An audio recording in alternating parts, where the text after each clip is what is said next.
Hello guys, thank you for your likes and your subscribes and so much encouragement. आज बात करेंगे एक बहुत ही कॉमन टॉपिक के बारे में। डे टू डे लाइफ में हम एक वर्ड सुनते हैं वास्तु दोष। आज बात करते हैं कि वास्तु दोष एक्चुअली होता क्या है। ठीक है। और उसके दो बेस्ट रेमेडीज़ भी बताऊंगा आपको, प्लस एक बोनस टिप भी दूंगा जो सबके लिए यूनिवर्सली सेम होगा, चाहे आपका घर किसी भी डायरेक्शन में हो, चाहे आप किसी भी भगवान में मानते हो, किसी भी रिलीजन के हो, किसी भी कास्ट के हो। ठीक है। वास्तु शब्द दो शब्दों से बना है। पहला वास, वास का मतलब होता है जहाँ हम निवास करते हैं, और द लेटर पार्ट इज तू। तू आपके पांचों एलिमेंट को कंटेन करते हैं, यानी स्पेस, वाटर, एयर, फायर और अर्थ। तो ये जो पांचों एलिमेंट की जो लिस्ट है, ये साइकिल इसी फॉर्म में रोटेट होते रहते हैं, यानी space, water, air, fire, earth, then again space, water, air, fire, earth. Vastu दोष तब होता है जब इन पांचों का बैलेंस डिसरप्ट हो जाता है। ठीक है। उस पर्टिकुलर सिचुएशन को हम लोग वास्तु दोष बोलते हैं। देखिए, होता क्या है, जब भी कोई घर बनता है, जब भी हम किसी घर को बनाते हैं, बीट ज़मीन से आप घर बनाए या फ्लैट हो, फ्लैट भी बनता है तो वो ज़मीन से ही हाई राइज बनता है या लो राइज सोसाइटी बनती है।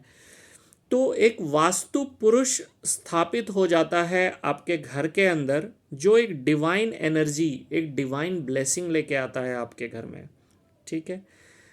नॉर्थ ईस्ट डायरेक्शन पर्टिकुलरली हमारे घर में इतना इम्पोर्टेंट क्यों होता है, और लोग क्यों बोलते हैं कि नॉर्थ ईस्ट में ही पूजा घर होना चाहिए। देखिए, जो वास्तु पुरुष जो होता है, उसका सर जो होता है वो नॉर्थ ईस्ट डायरेक्शन में होता है। ठीक है। तो वास्तु पुरुष का नॉर्थ ईस्ट डायरेक्शन में सर होने का क्या सिग्निफिकेंस है? इसका सिग्निफिकेंस ये है कि अगर आप नॉर्थ ईस्ट डायरेक्शन को पर्टिकुलरली क्लीन रखेंगे, वहाँ कोई हैवी ऑब्जेक्ट नहीं रखेंगे, अननेसेसरी वहाँ कूड़ा कबाड़ा नहीं रखेंगे, क्लटर करके नहीं रखेंगे, उसको क्लियर रखेंगे, तो हमेशा आपके दिमाग में एक क्लैरिटी ऑफ थॉट रहेगी। देखिए, मोस्ट इम्पॉर्टेंट चीज़ हमारे लाइफ में कुछ भी करने के लिए क्लैरिटी ऑफ थॉट है, क्योंकि हम कुछ भी करने जाते हैं तो सबसे पहला जो हमारे दिमाग में सवाल आता है वो ये आता है कि हमें ये करना चाहिए या नहीं करना चाहिए। Okay. So the clarity of thought is something that is very important. और इसके अलावा इसके जस्ट डायगनली अपोजिट एक डायरेक्शन आता है साउथ वेस्ट का। वो डायरेक्शन इक्वली इंपॉर्टेंट है as north east. South west को भी आपको एकदम साफ सुथरा रखना है, कोई भारी ऑब्जेक्ट नहीं होना चाहिए, कोई कूड़ा कबाड़ा नहीं होना चाहिए, कहीं से भी कुछ क्लटर नहीं होना चाहिए, क्योंकि साउथ वेस्ट जो डायरेक्शन होता है वो हमारे एंसेस्टर्स का है, वो हमारे पूर्वजों का डायरेक्शन है। अपार्ट फ्रॉम दिस, वो ज्ञान का भी डायरेक्शन है। ठीक है। तो अगर इन दो डायरेक्शंस को हम बिल्कुल साफ सुथरा रखते हैं और बिल्कुल इन गुड शेप रखते हैं, तो हमारी सबसे पहली चीज़ क्लैरिटी ऑफ थॉट सही हो जाएगी। दूसरी चीज़ जो है, हमारे ancestors will be happy all the time, हमारे पूर्वज हमसे प्रसन्न रहेंगे, तो उनकी ब्लेसिंग्स बनी रहेगी। ठीक है। और तीसरी मोस्ट इम्पॉर्टेंट चीज़ है कि ज्ञान रहेगा। ओके, ज्ञान की वृद्धि होगी। देखिए, जब आपके हृदय में ज्ञान की वृद्धि होगी तो आपके ओवरऑल कर्म बेटर हो जाएंगे, आप और धर्म के तरफ जो है सो बढ़ेंगे। ठीक है।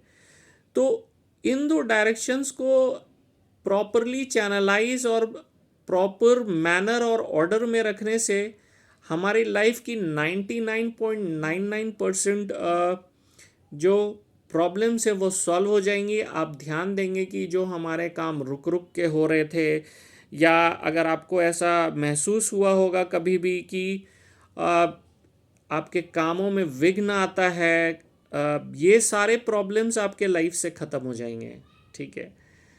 देखिए, अब बात एंसेस्टर्स की है, तो एक बोनस टिप भी आज मेरे एंड से सभी लोगों के लिए है। बोनस टिप ये है गाइस कि देखिए, आप सब you guys are part of my family. Okay, जो भी मेरा वीडियो देखते हैं फॉर श्योर कहीं ना कहीं वो ईश्वर में मानते हैं।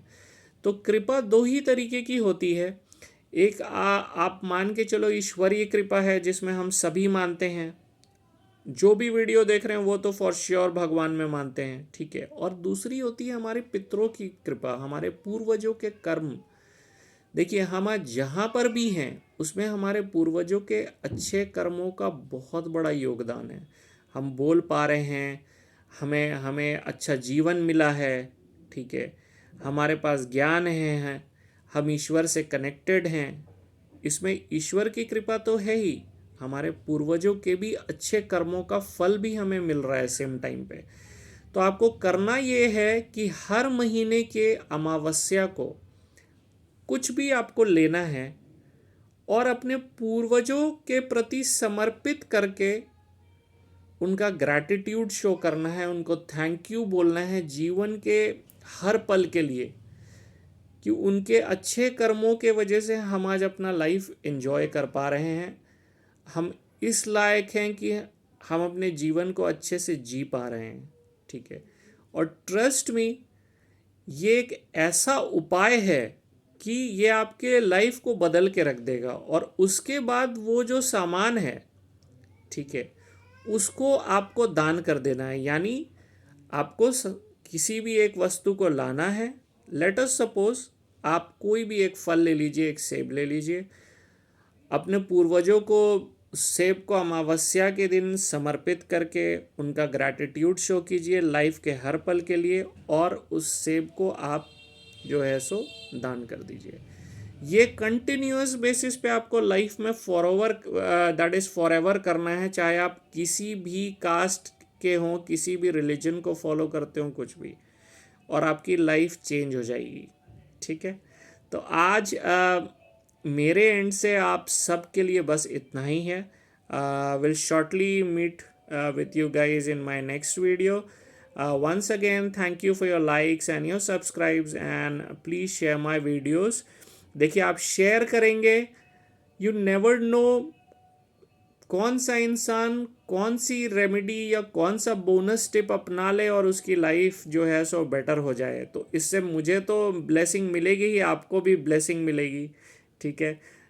Thank you again for your likes and your subscribes. Take care, enjoy your day.